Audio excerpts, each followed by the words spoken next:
Shutter down ہڑتال۔ موچی لڑا بازار تکبیر خان ہڑتال کے حوالے سے بات کر رہے ہیں، آئیے آپ کو بھی سناتے ہیں۔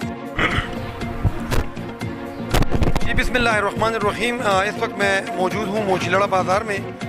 ہمارے ساتھ تکبیر خان جو کہ موچی لڑا بازار کے صدر ہیں، ان سے بات کرتے ہیں آج کے ہڑتال کے حوالے سے۔ یقیناً اگر دیکھا جائے تو آئی پی پی معاہدوں، بلا جواز ٹیکسز اور مہنگائی کے خلاف حکومت کی طرف سے ایک بھرمار ہے، تو اس حوالے سے ہم بات کرتے ہیں تکبیر خان کے ساتھ۔ جی تکبیر خان، بتا دیجیے گا آج کے ہڑتال کے حوالے سے۔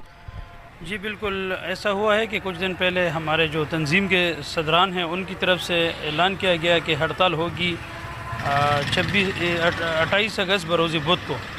تو آج پورا پشاور بلکہ پورا پختونخوا بند ہے، اور میں جو تنظیم کے صدور ہیں انہوں نے ہمیں بتایا تھا کہ 28 اگست بروز بدھ کو ہڑتال کرنے ہیں۔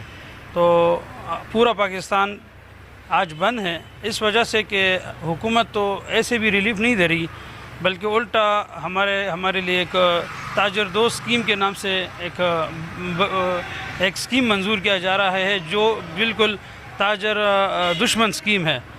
تو میں حکومت سے مطالبہ کرتا ہوں کہ ایسے اسکیم نہ لگائے جائیں، کیونکہ آلریڈی لوگ بہت بڑے پریشان ہیں، اور پریشانی کی وجہ یہی ہے کہ مہنگائی سے پہلے ہی لوگ جو ہے بڑے شکار ہیں۔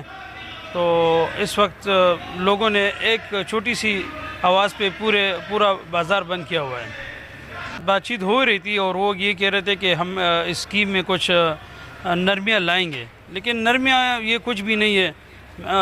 ہم نے مطالبہ یہی کیا ہوا ہے ہمارے مشران نے کہ بالکل جو آپ لوگوں نے بجلی کے بلوں میں جو ٹیکسز لائے ہیں وہ بھی ختم کیا جائیں، اور تاجر دو اسکیم جو ہے یہ بالکل ہم نہیں مانتے، کیونکہ یہ تاجر دشمن اسکیم ہے۔